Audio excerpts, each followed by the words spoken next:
Welcome to the Brainiate Show, where we talk about all things Salesforce, sharing the coolest features, solutions, and best practices to turn you into a Salesforce rock star. Here's your host, former attorney turned Salesforce consultant and trainer, David Gillard. Hello, everyone, and welcome. I am so incredibly excited to be here today because I'm going to be sharing with you some apps that I personally have discovered. I mean, let's face it, over the last year and a half that we have been stuck in this crazy Twilight Zone world with the pandemic.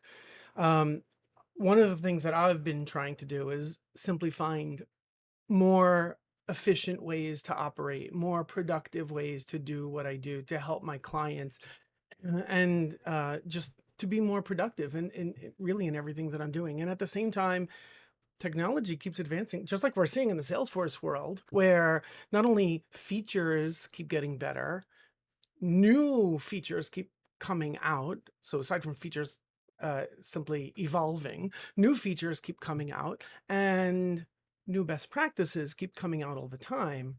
Well, I've discovered, sort of stumbled on, I never proactively looked for any of these tools. I sort of stumbled on a bunch of different tools that I have completely fallen in love with. And from my perspective, these tools are absolutely critical for my day-to-day, for everything that I do. The tools that I'm about to show you, I use now pretty much every single day. And I totally love them, which is why I'm so excited to share these with you. And none of these tools are going to be found anywhere on the App Exchange because they are really not unique to Salesforce at all. All right, so what am I talking about? I'm going to walk you through a couple of, by the way, it's really nice to see some familiar faces over here. I've been chatting with some of you in the chat. I'm trying to stay focused on looking at the camera and keeping on target with everything, the agenda of what I plan on covering with you. By the way, this is sort of just the beginning. I have a lot of other tools that I could be sharing with you, but I think these really rise to the top. So there's no presentation, there's no slides whatsoever to anything that I'm going to be showing you today. I'm going to be basically walking you through a couple of different use cases that I think you will all find very familiar, and the different tools that I have found that help solve some of the problems and some of these common issues, common use cases, struggles that we have as Salesforce admins. So what is the first one? Just looking at my notes over here. So the first one is, and some of you might have heard me talk about this particular one, but I just want to reiterate it and get it sort of like out of the way. So the first one is when you are in a Zoom meeting, and these days, like, who's not? You're in a Zoom meeting and you have either family members that are making noise in the next room, a dog barking, doorbell ringing, and it becomes distracting, not only distracting to you, but distracting to everyone else that's in the meeting. And it becomes, sometimes depending on the sounds, it could be a little bit embarrassing. If you have little kids fighting with each other, just even the dog barking constantly, it could be really annoying. So aside from lots of other things, some of you have heard me talk about, there's lots of different things that you can do. For example, putting any kind of fabric or upholstered furniture in the room. You could put any kind of fabric around. You can also get on Amazon these really inexpensive like foam panels that you can self-adhesive, just sticking them on the walls and stuff like that. You could do a lot of different things like that in order to sort of dampen the sounds. But what I'm talking about right now is actually a piece of software that you can use. And let me show you what I'm talking about. This app is called Krisp. And I typically use it. I typically have it set up by default that whatever I'm doing, whether I'm recording a training video or I'm in a Zoom meeting, Krisp is always on and it's always active. And essentially, what is Krisp? It's a piece of software that it's sort of like a virtual microphone that, the way they describe it, uses artificial intelligence in order to identify the sounds that should be coming through on the microphone, and then everything else. And somehow it figures out how to mute everything else. I'm going to cut and paste the URL for this in the chat to make it easy for all of you to access it. 1 second, let me just do this. So you should all be able to access it right now. Krisp is pretty amazing. What my recommendation for you is, if you don't believe me, simply try it. Go ahead and download a free trial, and you can get the free account. Hang on 1 second, let me take a look right now to see real quick. Under pricing, it's going to show what's included with the free account. My recommendation is go ahead and start a free account, and even just create a Zoom meeting with just yourself, and turn Krisp on and off, and take your phone and play some music. Open up Pandora or Spotify or something. Play some music, and while flicking Krisp on and off, just to sort of see what happens, what gets recorded in that Zoom meeting. I love it. It helps. It gives me a lot of peace of mind. There are a lot of other things that I do to try to offset other background sounds, but this is a big deal. Anyway, that was a quick and easy one. Let's get that out of the way. Let's switch up the camera over here. So what is the next use case, the next problem that Salesforce admins typically find ourselves in? Well, we're in a Zoom meeting, and our colleagues are sharing with us business requirements. They are maybe walking us through some of the pain points, some of the processes of what they are doing today, some of the things that they are struggling with. Maybe they're showing us an Excel spreadsheet, asking us how we can get that Excel spreadsheet into Salesforce, and explaining maybe the pieces of automation that they want, whatever it might be. But we're in a Zoom meeting, and as the admin, you're in the Zoom meeting. You're trying to keep eye contact with the camera if you have your camera on, which, yes, I definitely recommend you keep your camera on for all kinds of other reasons having to do with just body language and the communication that you have within the meeting. It helps tremendously. So you're trying to make eye contact with the camera. You're trying to pay attention to look at the screen that they are sharing. You are also thinking in your head of the different ways that you could potentially solve for it. You're also probably either with a digital or physical paper, pen and notepad, or with a digital document of some kind, where you are trying to capture notes so that you don't forget what was being discussed in the meeting. That by itself is incredibly overwhelming. You're not sure where to look. You're not sure what to think. You're not sure like where you are in typing, because as you're typing, you can't really pay attention or look at the screen that they're showing, and you can't follow up on that conversation to ask the appropriate follow-up question. It's a real struggle. And all of us as admins, we all find ourselves in this situation all the time. So basically, most of you probably already know that, okay, with Zoom, as well as Google Hangouts, as well as Teams, as well as any other tool that you might be using, you can get the recording of that video conference. But that by itself is really not going to do you a whole lot of good, because what are you going to do with that video? You're going to just sit and watch it again? It's not like you have just an open time slots on your calendar to sort of like do double time of all of the meetings that you had during the course of the day to then watch the recordings of those meetings again. That's a real struggle. So I actually found a tool that helps me take the recording from that Zoom meeting. First of all, it allows me that during the meeting, because I know I'm going to be using the tool in the way that I'm about to describe, it allows me to concentrate more on the conversation and to concentrate more on the pain points of what the other people are sharing during the course of that conversation, and worry a little bit less about taking notes. And it allows me to take that recording of the Zoom meeting and to then extrapolate from that recording the business requirements, the screenshots, and all of the granular details that I would have otherwise missed, instead of asking people to repeat themselves repeatedly. So what is this tool that I'm talking about? I'm going to go ahead and I'm going to share a link to it in the chat.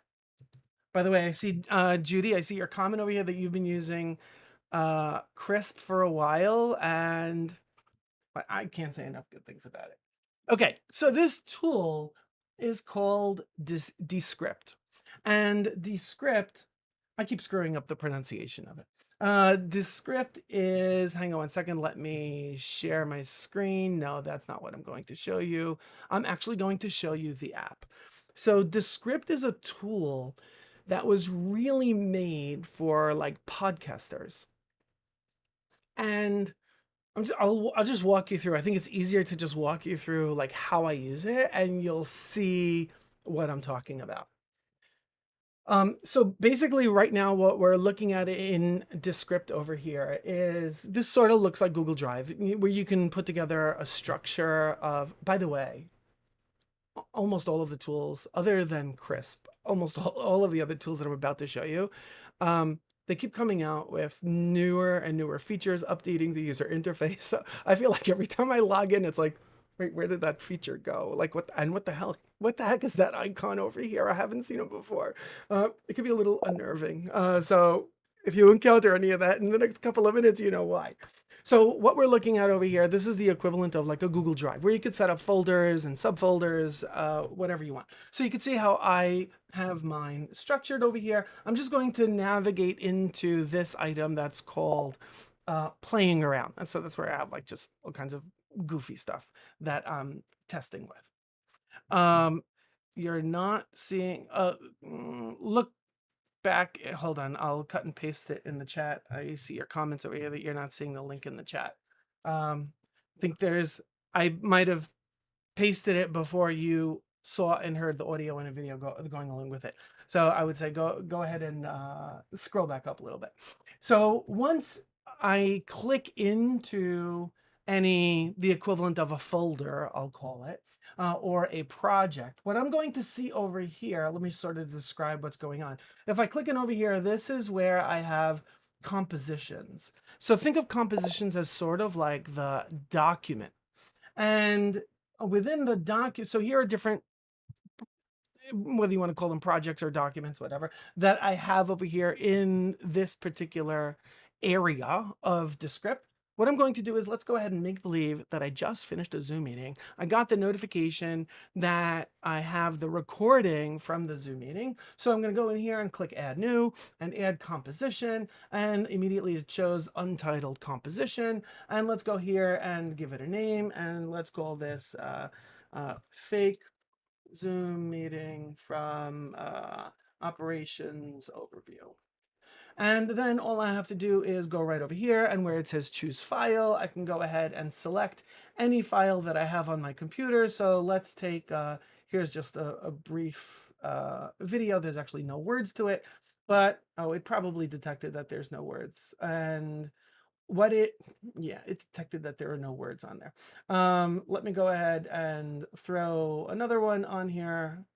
So if I go over here, and basically what happens is, give me 1 second over here, my computer is Finder. Let's grab something that has some words in it. So if I take, sorry about that, give me 1 second over here.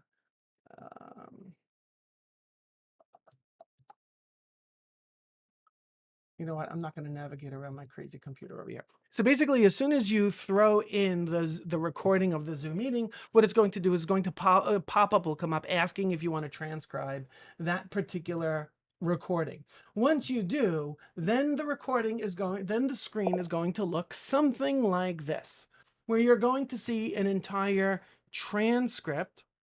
Hold on 1 second. Let me do it this way. So it's called Descript. And maybe you see the link now.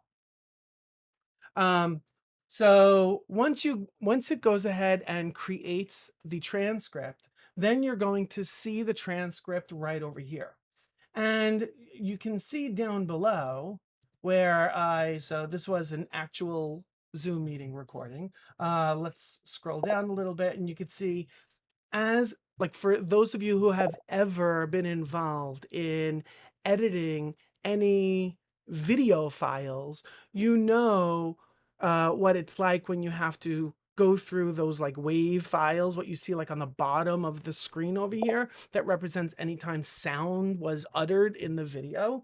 Well, what Descript is doing is it's not only giving you the transcript up above, wherever you click within the transcript, it's automatically putting the cursor down below in that same section on the video file.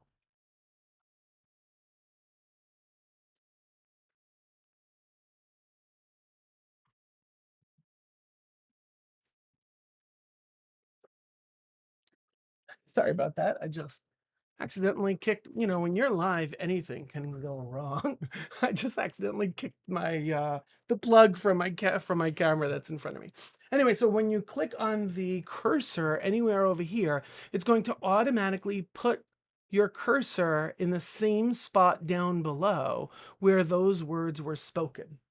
Now, if I need to edit anything over here, all I have to do is go ahead and select whatever words are either relevant or not relevant. Let's say I want to take these words and put them into, I could take an entire paragraph or several paragraphs, and I want to put it into a Google Doc. I could just extrapolate it out and paste it into a Google Doc. But what I really want to do, a lot of times it's better as an admin, what I personally have found, it's better, a little bit of CYA going on over here. It's better to have the recording where your colleagues are actually telling you, here's what I need, here's what I want, so that later on when you go ahead and build out the configuration to meet those business requirements, they can't really say, no, that's not what I said, because you actually have the recording. So personally, I would recommend that you hold on to the recording. Now, anyone who has attended any Zoom meeting, you all know, first of all, what happens at the beginning of the Zoom meeting? What happens? So basically you're waiting for people to join. There's a lot of silence and you're waiting. Someone has to step out for a moment. You're waiting for them to come back, or even like I was doing a couple of minutes ago, looking for a particular file on my computer. So there might be 30 seconds, 45 seconds, a minute and a half of silence while that person is looking for that particular file. So there's a lot of dead space going on within that recording. Well, one of the things that you can do over here to quickly find and eliminate that dead space is do the following. So first what I'm going to do is I'm going to move my floating head all the way to the other side over here. And what you can do is you can go over here and then click where it says shorten word gaps. And by doing that, this side panel is going to open up. And as you can see over here in the settings of my side panel, which are completely editable, by the way, it's showing me over here that it has found every word gap that is longer than 0.8 seconds. And it's showing all of them down below, and I can keep scrolling and it's showing every single one of them. And the setting all the way on the bottom, it shows that it would shorten it to 0.5 seconds. All I have to do is go here and hit apply to all, and it will automatically eliminate all of those gaps that were found. This is sort of like in Microsoft Word when you do, or in Google Docs when you do like a find and replace. It's similar to that, but here we're not replacing, we're really just trimming it out. So I could just go here and hit apply to all, and boom, it would just eliminate all of those word gaps. And of course, if I decided that for whatever reason I wanted to tweak some of these settings, maybe I wanted to make it either, maybe not 0.5 seconds, I wanted to make it 0.6 seconds, I can go ahead and just type it in and adjust it.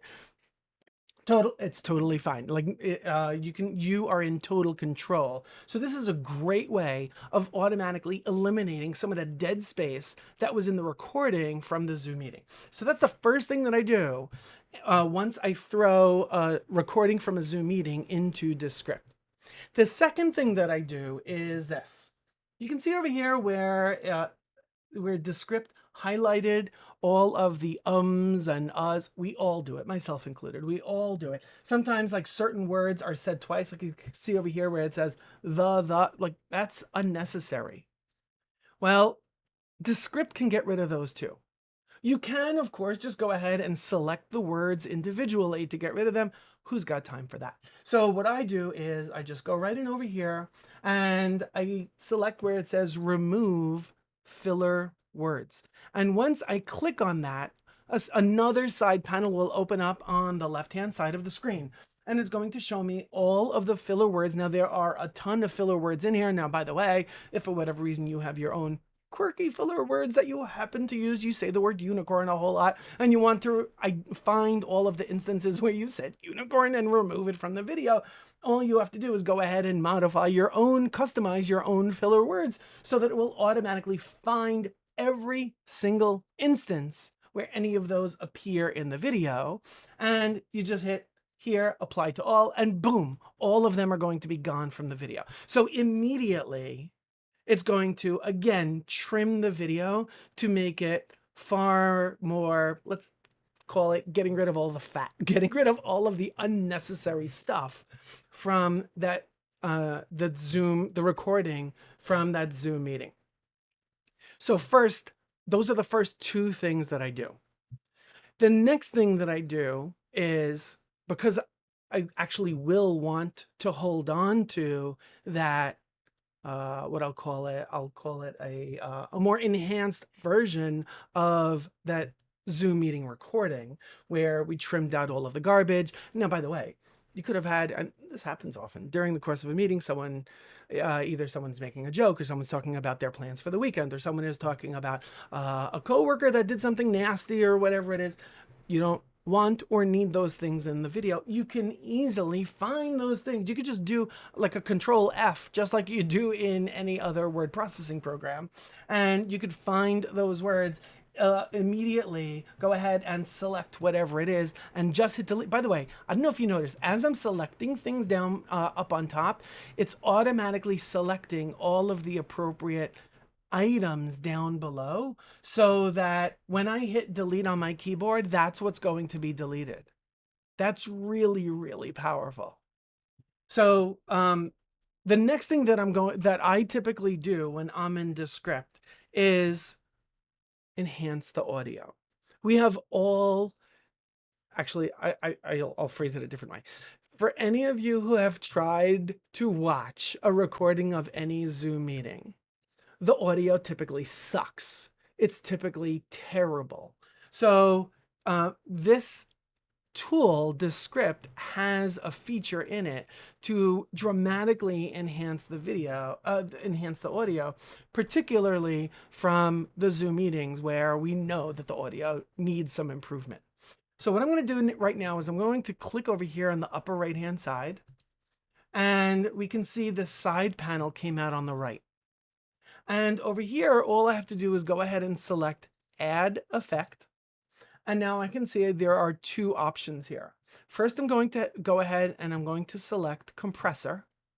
And we can see over here that now I have audio controls to fine-tune the quality of the audio. I am no expert when it comes to fine-tuning audio. And thank goodness, Descript has some really neat selection options that I can leverage so that I can get the most out of this video without having to suddenly become an audio geek too. So I go here, clicking on the three dots where it says compressor, and I just choose over here where it says classic voiceover, and it will automatically boost the spoken word and minimize everything else. This does magic to the quality of the audio, I'm telling you. So I go ahead and I select this, and all it really does is it puts each of these items into a specific position based on the selection that I just made. So that's the first thing that I do. The second thing that I do, which sometimes, rarely I find that it's really not needed, usually it is, I go back in here to add effect, and then I choose equalizer, and then I have another panel that appears over here with options. I go here and I click on the three dots, and then I select full range boost. And what that does is it basically elevates the sound for all of the spoken word. It just makes it way louder, way crisper. And it really does magic for the quality of the of the video and of the audio. I see Michelle has a question here. Let me go ahead and put this on the screen. Can you run Descript while the meeting is going on to capture the transcript live? So the short answer is no. There actually are other tools that can do that. Being the geek that I am, oh, Krisp does that. Krisp gives you a transcript? I had no idea. I see Dominic's comment over here. I had no idea. That's completely possible. I have no clue. So there are other tools that can give you a live transcript while the meeting is going on. I recently subscribed to to a tool that does that. I'll say it is very cool. It does leave some room for improvement though. And it's very neat that like while you're speaking to someone, it'll create you'll have that running transcript. But personally, what I have found is that it's distracting to me while I'm in the meeting. It's distracting to have those running words going. I would rather focus on the conversation, focus on the screen, focus on the eye contact, focus on making sure that I've understood everything that they asked about without having more things moving on the screen. That's my personal preference, but everyone is different. And again, I just told you, I signed up for, I'm paying for a tool that does exactly that, but I turned it off actually. Anyway, so those are the first things that I do with Descript. Now, once I actually did all of this editing, some of you might be wondering, okay, what do I do?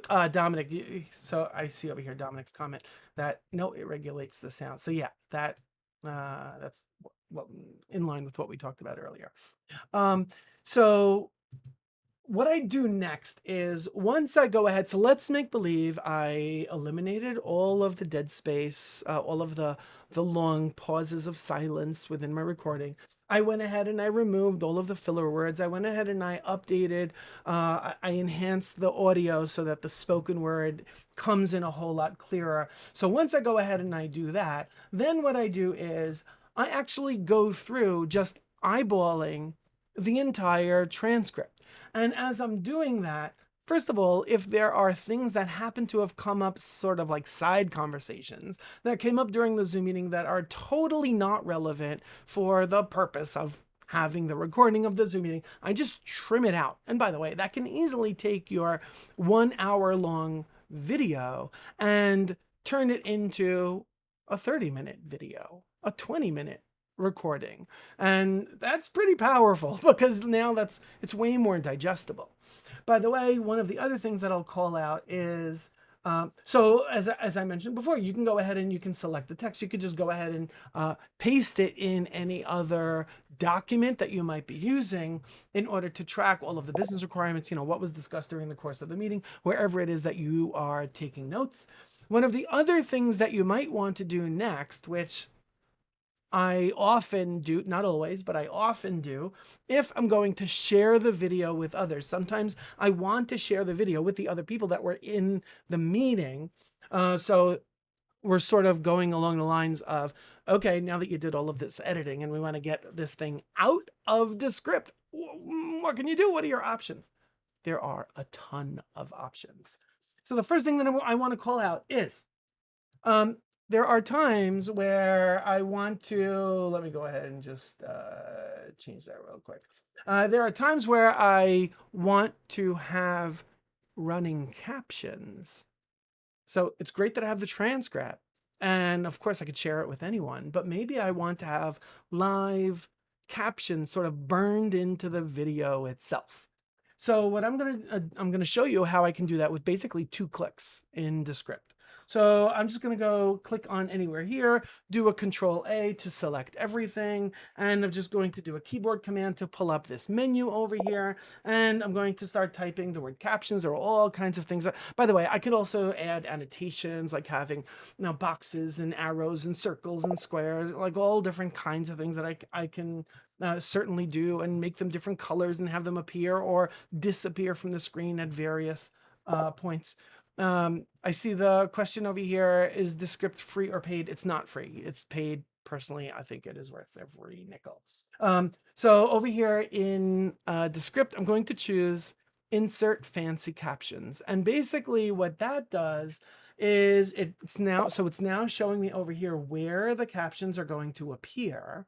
And I can see over here, let's go ahead and click on anywhere over here. So if I decide, you know what, I want it to be over here on the bottom, and I want it to be a little bit smaller, and I actually want to play around with the font and stuff, I can open up the side panel over here, and I can play around with the font size, with the color, with the background color, with the fill color of the individual letters. So, or if I want, I could just leave it alone. Let's go ahead and just make this a little bit bigger. This way, I think I dragged it off the screen a little bit too much. Do a little bit of this and make the font size a little bit smaller. No, that's too much. And do something like this. And now if I get rid of the side panel and hit play a little I don't have a bit, choice. So yeah, you're going to like we see have to that do this, and it's then just we'll the running try to caption is figure out right there. And let me make it a little bit bigger for all of you. And the what running we can do caption from is a right there. reporting So if perspective. I wanted to make my video a little bit more accessible to people, maybe people want to play the video without having the audio playing, this is a fantastic option. Of course, it's only going to show the words that are over here on the left-hand side. So if for whatever reason the transcription got some words incorrect, or maybe we're talking about technology related stuff, using terminology, using maybe even acronyms for within our company, within our industry, and the tool did not recognize it, it might have misspelled or miswritten certain things.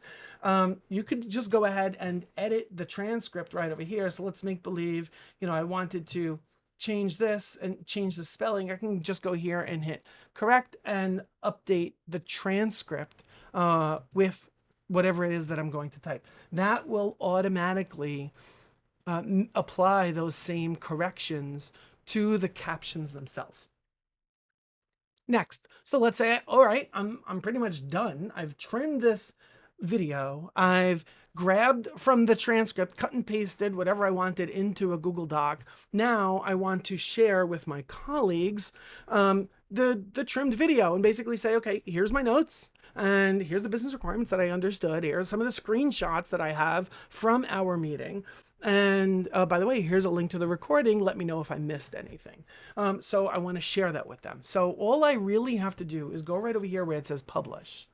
And by default, it's going to give me an option over here where it can publish it to the web, and then I can control over here, just like in Google Docs or Dropbox, I can control who has access to it.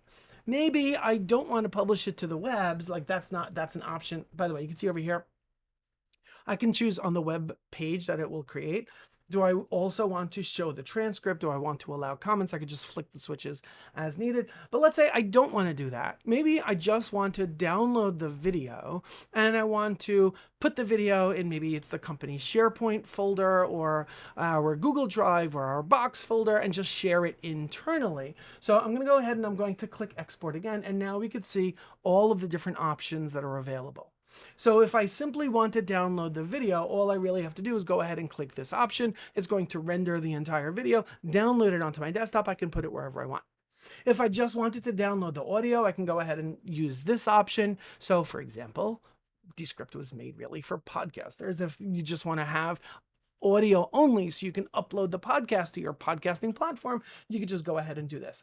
If I want to have just the text, then I can go ahead and choose this option, and I'll just basically get the text file on my local computer. Then I can cut and paste that into Microsoft Word or a Google Doc.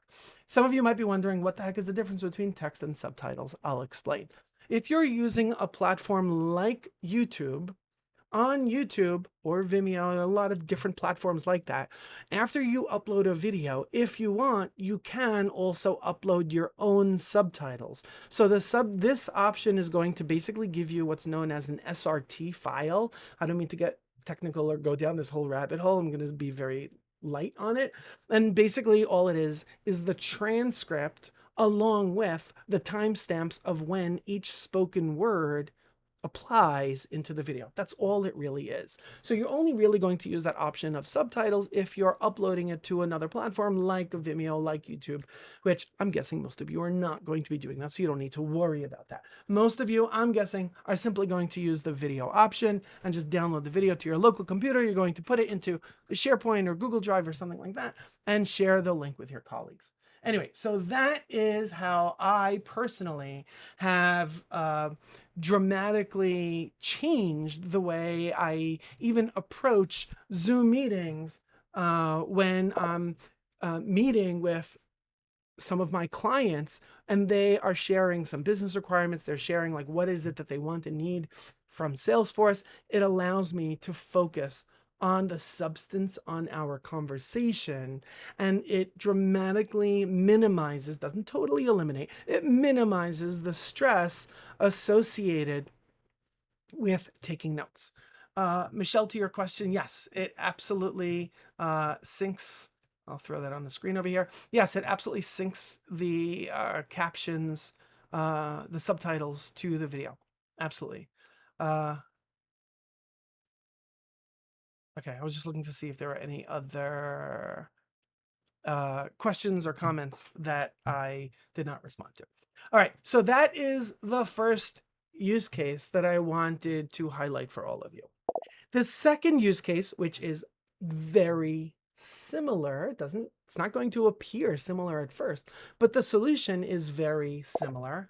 And I just realized I need to log into Salesforce real quick, into my demo org. The next use case is you as the admin, you are rolling out new features to your team. Maybe they asked you to implement some level of automation. Maybe it's simply something as simple as a validation rule that you've introduced. They asked you for it and you've done it. And basically now you want to do a little bit more than just send them an email. This is a recommendation also, by the way. You want to do more than, if you can, do more than just send them an email saying, hey, by the way, it's done. A lot of times you actually want to show them, by the way, here's what we talked about, and let me walk you through. Now you're going to see, here I am on the opportunity page layout, and as soon as I make the following selection, we can see that validation rule kicks in, or that piece of automation kicks in. And by doing that, it's going to help you tremendously. It's going to save you, if you have the time and patience for that, it's going to save you a lot of grief when someone says, hey, I don't understand what's going on over here, or it's not working as expected. By you being a little bit proactive on the entire thing and showing them, hey, here's what you asked for, here's what I did, it's live now, or it's in the sandbox, whatever the use case is. Go ahead and test it out. Let me know what you think. Let me know if you have any issues or any questions. That is definitely a best practice. So some of you might be thinking, all right, I don't really have time for that. I get it. Let me present it to you this way.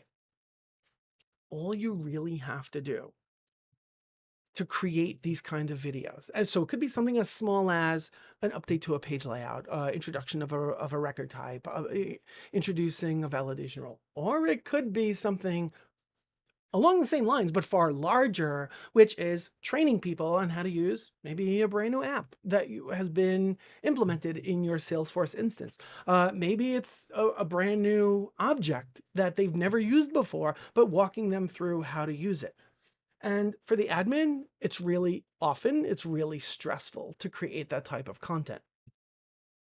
Let's overlay everything that I just showed you about Descript with this concept of you as the admin need to create some kind of video, whether it's a 3-minute video or a 1-hour long video, doesn't matter, for your end users, teaching them how to use certain functionality in Salesforce. Even if you have no other software that's specific to screen recordings or anything like that, all you have to do is start a Zoom meeting by yourself. Don't invite anyone to it. In the Zoom meeting, you do your screen share. You go ahead and talk. And because you know that you're going to use Descript in order to eliminate out all of the bloopers, all of the ums, all of the times that you said left instead of right. You don't have to worry so much about being perfect. So you just go ahead and you start up a Zoom meeting, you go ahead and you share your screen, you start speaking to the camera, explaining, hey, by the way, remember we met on Tuesday and you asked me for blah, blah, blah. Let me show you. Here's where it is in Salesforce. Let me know what you think, etc. So you could do that kind of thing. Now, you go ahead, you do everything that I just showed you earlier in Descript to trim the video to only show what's really necessary. You can then go ahead, which I did not show you in Descript, to go ahead and add those annotations, having an arrow if you really want to. You probably don't need it because if you're using the cursor, you can just move your cursor to the area where that you want to highlight. It's this tab right over here, this button on the left-hand side of the screen. So it's really not that big of a deal. Then what you do is this. You go ahead and... Give me 1 second. I'm going to share my screen over here. And nope, that's not what I want to share. So let's choose Google Chrome. And yes.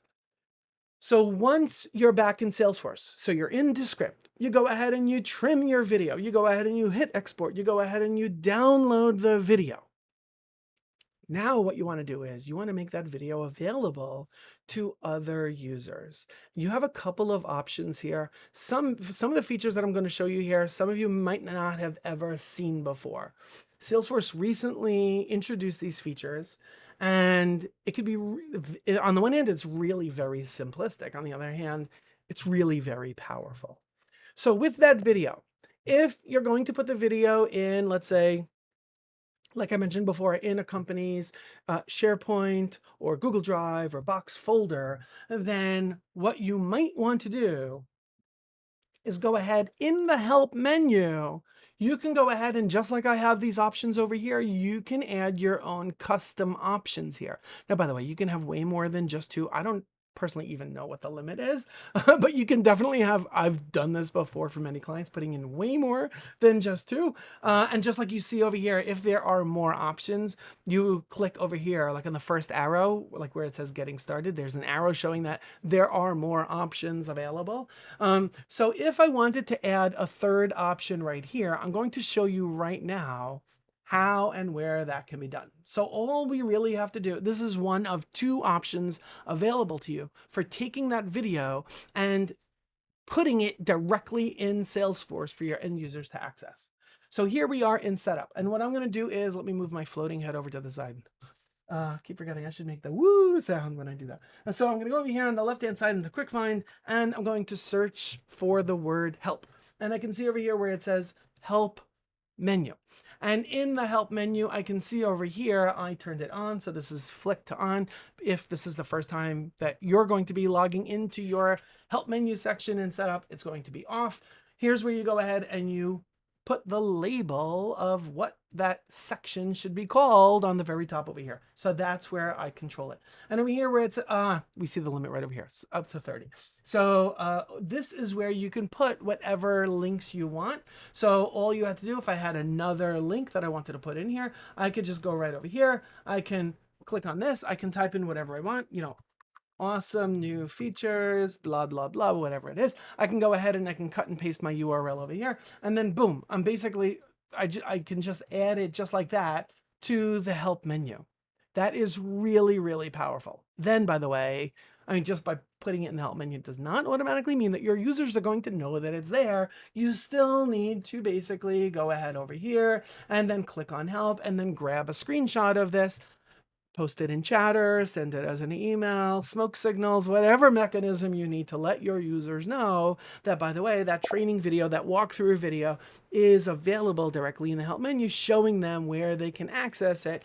That's going to get you very far. So that is option number 1 of what you can do with the video after you edit it and export it out of Descript. So by the way, even when I showed you in Descript, where Descript will create, one of the options is you can just create a web page and make that page like unlisted or private. If you want, you can just use that URL for that landing page. I don't necessarily recommend it, especially if you're talking about, if you're going to have some private stuff. You're doing a screen share of your org Salesforce.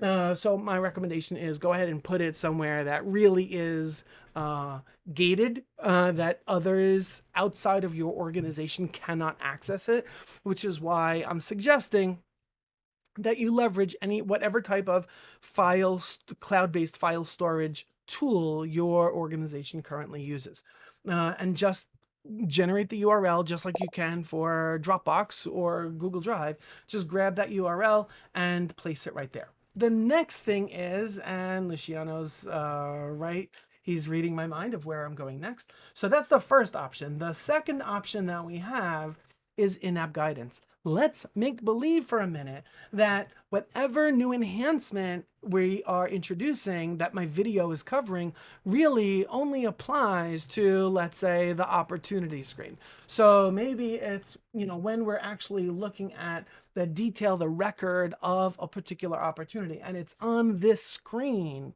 that I want the video to appear, to basically come as a pop-up. So in order to use, this feature is called in-app guidance. And in order to use this feature, your video has to be hosted on a platform that is compatible with the embedding features that Salesforce provides. Don't be intimidated by any of that, by the way, by what I just said. I'm going to show you where you can learn more about this. So here I am back in setup. I'm in the quick find search box over here, and I'm going to I should do a search for in-app because the word app is used all over the place. In-app guidance. So once you click on in-app guidance, you can see over here that I have two simulated things over here. I'll go here. Let's make believe neither of these exist. And I'll just go right here and click add. And once I do that, I'm going to be presented with this screen where it's as if I'm logged in all over again in Salesforce on the homepage, but now I have this banner, this like extra navigation thing going on the top. And basically it's telling me navigate to a page within an app and then click add. So then all I really have to do is go over here and click into, let's say, that opportunity record screen. And if this is where I want to include my embedded video, all I have to do is click here where it says add. And now we can see, let me move my floating head. Woo! See, now I did it. So then over here on the right-hand side, we can see that we've got two options over here. I'm going to go with the single prompt over here, and then I'm going to hit next. And here you can see we then have two additional options, floating prompt or doc prompt. Right now, I'm just going to choose doc prompt, and it's showing me like what it's going to look like over here. And I can go ahead and hit next. And this is where I can put in something like this, new page layout changes, and put in the title. Have you noticed? And you can feel free to dress these up with emojis. I do that quite often. My description of the new features are going to be listed here. And you can type whatever it is that you want. You can see you are limited by 4,000 characters. But when you scroll down a little bit over here, so I'm going to skip on the image. Yes, you could put an image. It's actually going to be quite small in size, so I haven't really found it to be all that useful. You can see over here, you're limited to 324 pixels by 132 pixels. That's super small. But what I was talking about over here is embedding a video.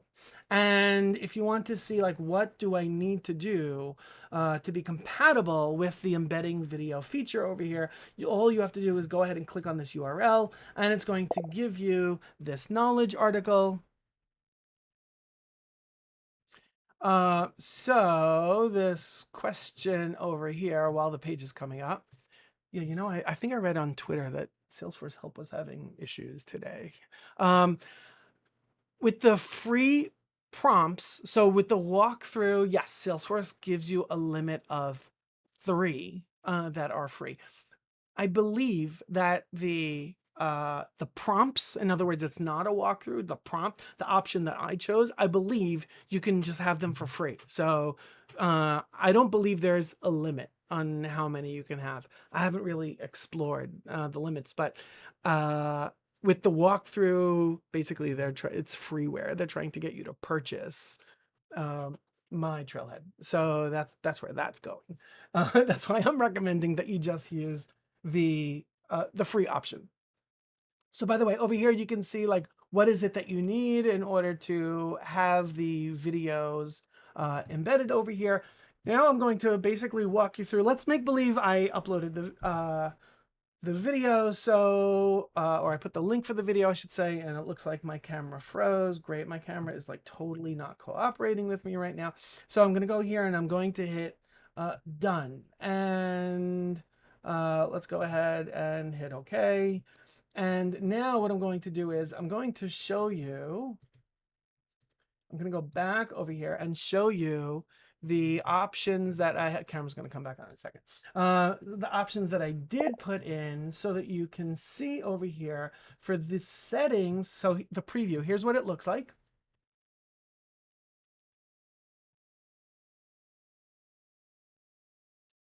So here you can see this is with just the bulleted list where there's no video.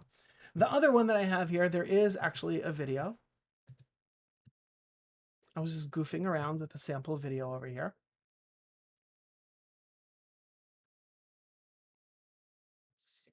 And here's my goofy video. Nothing of real substance over here. So basically that's what it looks like for the end user once they actually navigate into the page. Now, what you can see over here is where it shows, hang on one second. No, what I meant to show you is, sorry, I meant to go back into this screen, into edit mode. And over here, there's a gear icon. When you're actually creating it, first of all, you're giving it a name. And there's an action button URL. In other words, on the bottom of the thing, it's going to have a button. The question is, what do you want to call that button?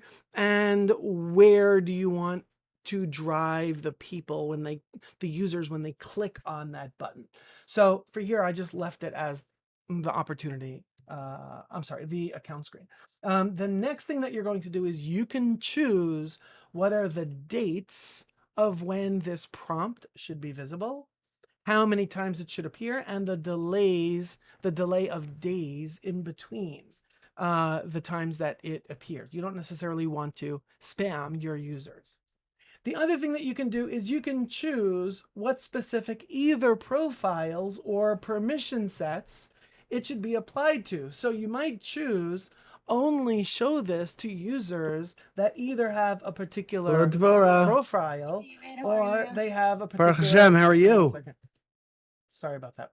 Or they have a particular either a profile or a particular permission set. So when I go to the next screen over here, I can choose of all of the permission sets that we have in the org, which ones I wanted to apply to. And then you just go ahead with the wizard and you go ahead and save it and boom, you're done. So this is really powerful stuff. If you have not leveraged it yet, I totally encourage you to leverage it. I've got 2 more use cases to walk you through, believe it or not.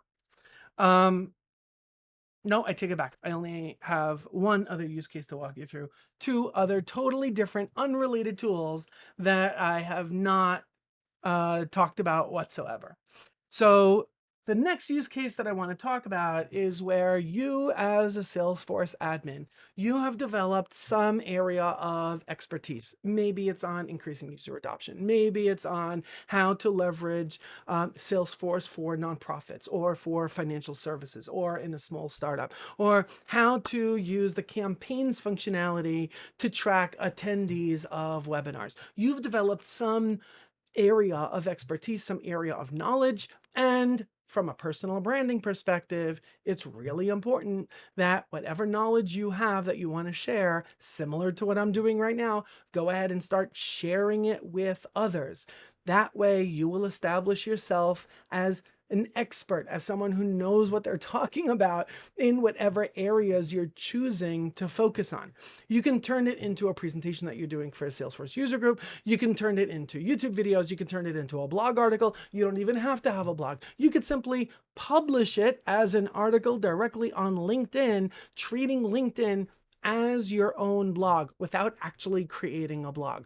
So the challenge and the question really becomes, okay, where do I start? I don't know where to start. Yes, I know a whole lot about a particular topic, but I don't even know where to start. Let's use the example of let's say utilizing Salesforce for nonprofits. And okay, I've been doing a whole lot of different things with nonprofits to track volunteers, to track donors, to track donations, to have automation associated with donors of a certain kind, making certain kinds of donations within a certain time period, and assigning those tasks to different people. So I don't even know where to start. So basically what I'm going to show you now is two tools. The first tool helps with the research, and the second tool helps with actually getting the words out. So once you know the framework of what it is that you want to talk about, it's going to help you get the words out of your brain and onto paper or digital paper. So the first tool that I want to show you, let me just move it over to the other browser window. And let's close all of these extra tabs. And let's go ahead and do this. So the first tool that I want to show you is called Fraise.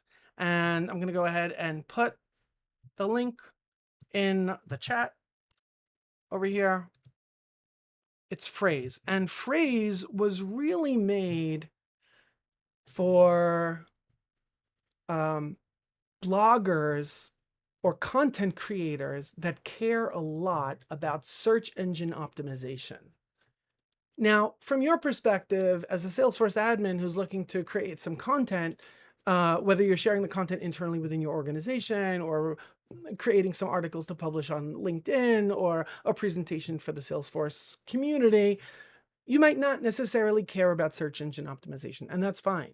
I personally don't care that much about search engine optimization. It's more about doing the research. So what I'm going to do over here is I'm going to go into Fraise, and I'm going to, instead of telling you, I'm going to show you exactly how I use it. So I'm going to go over here and I'm creating a brand new document. And basically where it says target search query, what I'm going to do is I'm going to type in basically whatever it is that I would type in if I were doing research in Google. And some of you might say, but if you're going to do it in Google, can't you just use Google? Why do you need Fraise? You're going to see in a minute why this is takes it to a whole other level. So I'm going to go in here and I'm going to type in, let's say, best practices for nonprofits to use Salesforce to track donors and donations, or for fundraising, to track fundraising efforts. And I'm just going to hit create document. Now, the next thing that's going to happen over here, Fraise is doing a whole lot of magic over here on the right-hand side. While it's doing that magic on the right-hand side, I'm going to walk you through that soon. Let me explain what's going on the left-hand side. On the left-hand side of the screen, basically we have two tabs. First of all, what you can see over here on the top, that's what I simply typed in a moment ago on the prior screen. But we have two tabs over here. The first tab, it says content brief. So this is where I, as the content creator, that's where I am putting together the outline, the structure, my notes on what it is that I want to write about. And where I click over here, where it says my content, this is where I'm going to put like the actual article that I'm going to publish. So that's all that's really going on over there. And basically this screen is meant to work like a Google Doc. The company has been introducing a ton of enhancements as it relates to the Google Doc type functionality in this portion of the screen. And basically, if I click over here where we have that plus sign, you can see that I can embed all sorts of stuff. We're going to get to that soon. Let's go over here on the right-hand side of the screen. Let me explain what's going on over here. Your heads are going to explode in a minute. So basically, we have a couple of tabs over here and subtabs. The tabs over here, it's showing top results, topic score, questions, and related. And under each one, there are additional options. For now, let's make believe I neither have the time nor the patience to look and see what's going on over here. So basically, what I want to do is Oh, they moved it. They just moved it within the last week. What I'm going to want to do is I'm looking for the option where it says automate brief. It's really small in the upper left hand side over here. I'm going to click on this, and now it's going to show me these. And basically these options represent the tabs and the subtabs that we saw a moment ago on the right. I'm just going to hit select all. I'm not even going to look what's going on in the tabs over there. I'm just going to hit insert brief into editor, and then it takes about a minute. And on the left hand side of the screen, it's all going to get populated. Let me move my floating head over. I'll actually make it smaller. Hide myself in the corner a little bit over here. Let me explain what's going on over here. So first of all, it's giving me like an outline over here, an overview. What is the goal?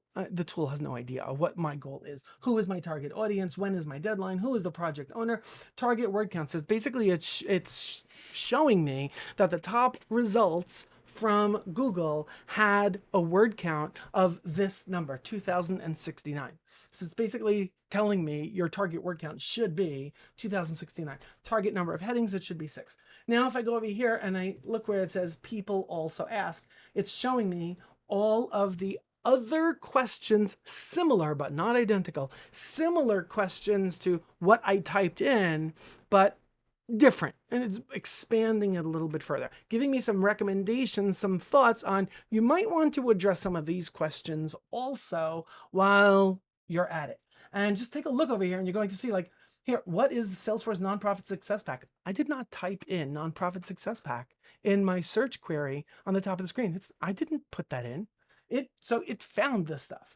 Now, if I scroll down over here, SERP, for those of you who are not familiar, this stands for Search Engine Results Page. So it's showing me the top results. If I did go ahead and do a Google search, I would see these same things listed in the Google results. But this also extrapolated out the title of the article, a summary of the article, and a link to the article, and put it all right here. I can now leverage this. If I'm going to create this content, I can now leverage this as maybe additional resources, maybe in the course of whether it's a video or a blog article or a presentation, as additional resources to encourage people. If you want to learn more about nonprofits using Salesforce, here are some links to some other similar articles to help you learn more on that topic. Further, I can go ahead and drill into any of these topics to dive a little bit into any of these articles, to dive a little bit deeper into, how did they structure the content? Maybe I want to structure it in a way that's similar. Maybe I'm like, yeah, I don't want to structure it like that whatsoever.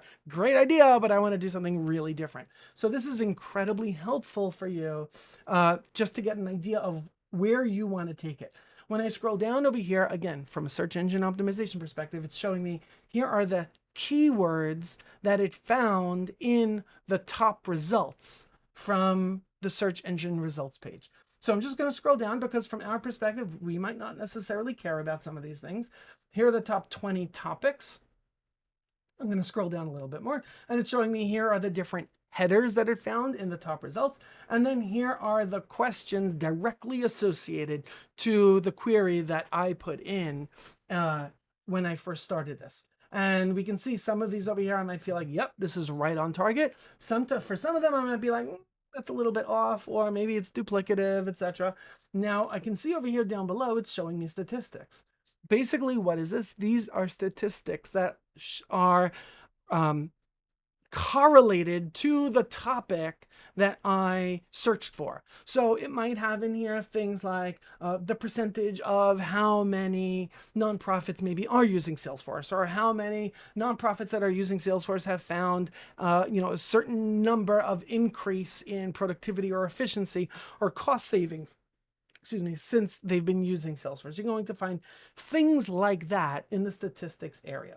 And then where we have external links, if you're going to be doing any search related to Salesforce, you're always going to have, and this is incredibly powerful, it's going to give you all of the corresponding links to YouTube videos and trailhead content that corresponds to whatever it is that you did the search for.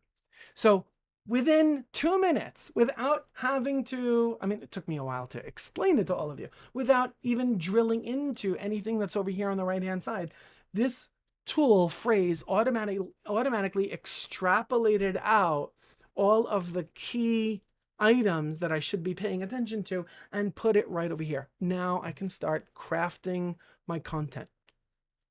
which brings me to the last tool that I'm going to show you. And this tool is really to help you get your thoughts out on paper. So let's say you looked at this and, by reviewing the results that you have in Fraise, you're now putting together, you're refining, you now have clarity on here's the story that I want to tell. Here's the material that I want to cover in this article that I'm preparing. Here are the topics and subtopics that I plan on talking about. Here are the additional resources that I plan on sharing. But now you might still be struggling with, what am I even calling this article? How do I even start? What is my first paragraph over here? And even if I know a lot about how to leverage Salesforce for nonprofits, I might still be struggling with some of the words here. So now I'm going to introduce you to another tool, and this is basically an artificial intelligence tool that will help you with your own writing. And what I'm going to do now is I'm going to paste it in the chat. And this tool is called Conversion.ai, sometimes referred to as Jarvis. So what I'm going to do over here is you can see that there are lots of different templates that I can play around with. I'm going to go here and I'm going to choose long form assistant. And the first thing that it's asking me is, okay, describe the content that you want to create. Think of this as if it's a person. So I'm going to go in here and I'm going to write, I want to write a blog article explaining to executive directors at nonprofits why they should be, or how they can leverage Salesforce to track their fundraising efforts. And over here where it says keywords optional, I'm just going to skip it and I'm going to hit continue. And now it's asking me, do you have a title or do you want me to come up with a title? Nope, I don't have a title. Go ahead and give me one. So I'm clicking where it says generate ideas. And it's going to give me some results over here. How to leverage Salesforce for nonprofit fundraising tracking. How nonprofits can leverage Salesforce for fundraising insights. Leveraging a CRM to track fundraising efforts. A guide to nonprofit executive directors. So I can choose over here whichever one I want, or I could say, you know what, give me some more. For now, I'll just choose any one of these, use this one. And now over here, it's basically asking me, do you have an intro paragraph? Do you want to start writing one? Or do you want me to write one? I'm going to say, no, you give me one. I have no ideas right now. My mind is completely blank. So I'm going to click where it says generate ideas. And it's going to give me a couple of suggested intro paragraphs. Let's take a look and see what we have over here. By the way, sometimes, not all the time is it great. Sometimes you get some crazy stuff like, okay, is this thing drunk or what? And honestly, all you have to do is generate more ideas or change around your wording a little bit, and it's going to go right back on track very, very quickly. The nonprofit sector has experienced a lot of change in recent years. As the industry becomes more regulated and as donors become more sophisticated, nonprofits are finding that they need to invest in technology to improve their fundraising efforts. One way to do this is by leveraging Salesforce for fundraising insights. In this post, I will discuss how you can use Salesforce for tracking your donor data so that you can better target potential contributors and make smarter decisions about investing your limited resources. I'm sorry, but I'm not going to bother reading the second or third option. I'm just going to take this one. So I'm just going to use this one.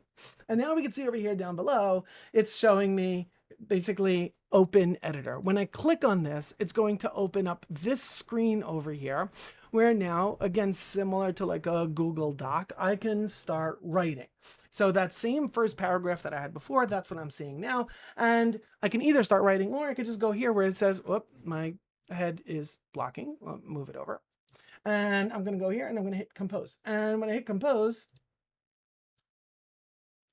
it's just going to start writing some stuff for me. Whoops, let me delete some of that. I clicked while it was typing and it totally screwed up what it was doing over here. So I'm just going to do Control X and a Control V and do that again and hit compose.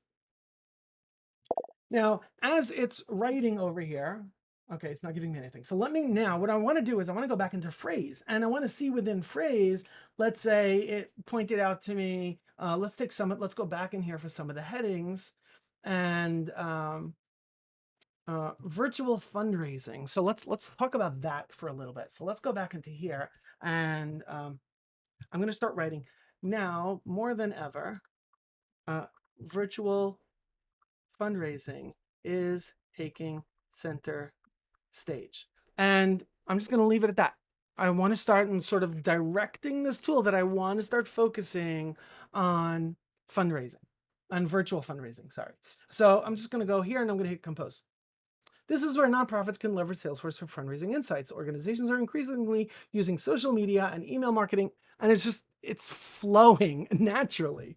Now, by the way, I can just keep typing over here, and here, as the industry has recently been bombarded with, I don't even know where I'm going with this. I'm just going to hit compose over here.